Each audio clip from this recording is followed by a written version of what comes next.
Nou goed, in hierdie saligspreking het ons nou zoals gezegd, geseend is die persone, want hulle sal dan iets kry. Nou, elke slag sal God sien, maar kinders sal God genoem word, dus die koninkryk beerwe.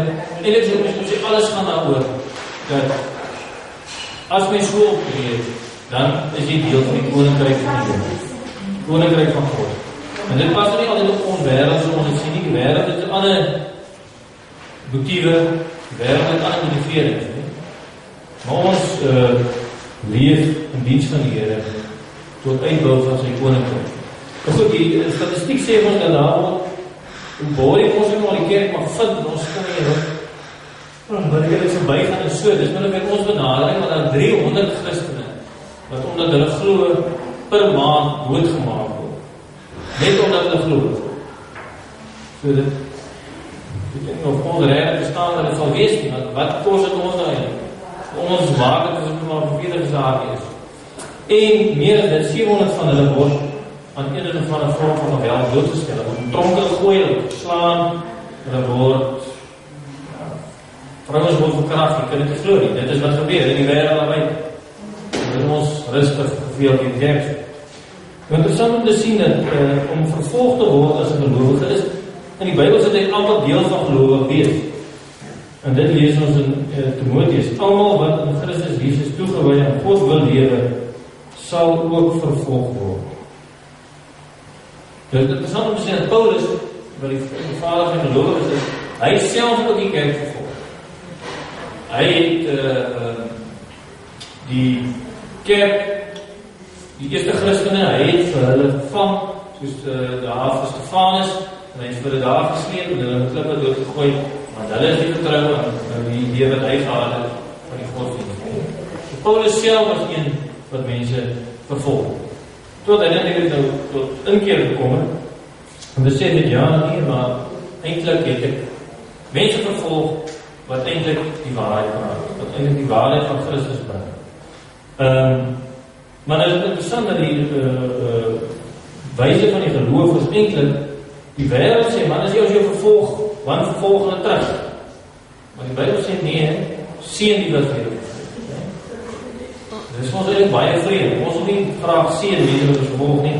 Ons wil hulle graag net terugkry. En daarom is dit belangrik om na Paulus te kyk, want hy voordat hy tot geloof gekom het, was hy een wat vervolg het. En toe hy tot geloof gekom het, dan wil hy self woord eintlik gebruik om te sê, maar hy het 'n navolger. Jy kan hoor die woord vervolg, navolg.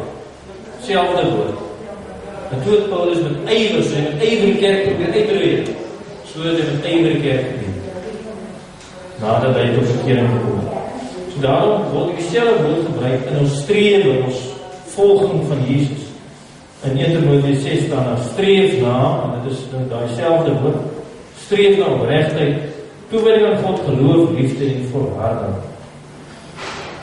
En wie van ons wil nog graag sleg gesê word? Dit is nie, ons wil nou eerder lekker Christen weet, en allemaal ons kyk en sê, wow, maar jy is nogal cool, en baie van die Christen van kerk, dit is prachtig. Maar wie is nou dis om sleg gesê te word, om niet gejouw te word? Dit is nou die woorde wat hier in een van ons tekstgedeelte gebruik word. En dit word natuurlijk ook van Jesus gebruik. En Mattheus 7 staan op dieselfde manier en die rowers wat saam met hom gekruis is hom ook beledig. So wie van ons is dit daarvoor? Niemand is eintlik lus daarvoor om beledig te word nie. Ons wil graag net 'n lekker gemaklike lewe hê. Maar eintlik is dit nie 'n regte lewe van die geloof nie. Daar is 'n prys te betaal word. En die belofte is dat ons deel gaan hê aan hierdie koninkryk van die Here. So wat Christen graag oor die algemeen dink, ons wil goeie gedoen, dan wil mense ons geloof en prys nie. Dit is wonderlik. Maar die geloof werk baie keer so, dat om die regte ding te doen, beteken die mense vir jou nie like. Dat hulle jou uitjou, dat hulle jou spot. Ons volgende nou in die editie gepraat oor die hele probleem van selfde geslag, verbintenisse, mense wat homoseksueel is, wat ons ook graag net lekker grappies van wil maak, want dit sal nou lekker is, want almal doen het, maar wat van ons gestaan langs iemand wat gay is, en ons vat 'n bietjie daai beledigings op ons, né? Ons is lus daarvoor nie, ons wil graag net suiwer en heilig en so wees, maar die weg van die geloof is eintlik so weg. Die werk is om daar te kan staan vir die wat sware laste op hulle het. En as dit 'n belediging kos, dan moet ons die belediging saam met hulle dra. Dit is hoe die geloof werk. Daarom staan dit hier in Petrus: geseënd is julle wanneer julle beledig word ter wille van die naam van Christus. Dit is 'n bewys dat die Gees aan wie die heerlikheid behoort, die Gees van God op julle bly. As een van julle ly, moet dit nie wees omdat hy 'n moordenaar of 'n dief of 'n misdadiger of 'n kwaadstoker is nie. Maar wanneer iemand ly omdat hy 'n Christen is, moet hy hom daaroor nie skaam nie. Inteendeel, as dra van die naam moet hy God vereer. So ons taak is nou om ander se laste te dra, om hulle sonde op ons te neem. Wie van ons is dit daar? Dit is die werk van die geloof. Jesus het nooit vir ons 'n partytjie beloof nie, hy beloof dat ons gevolg sal word.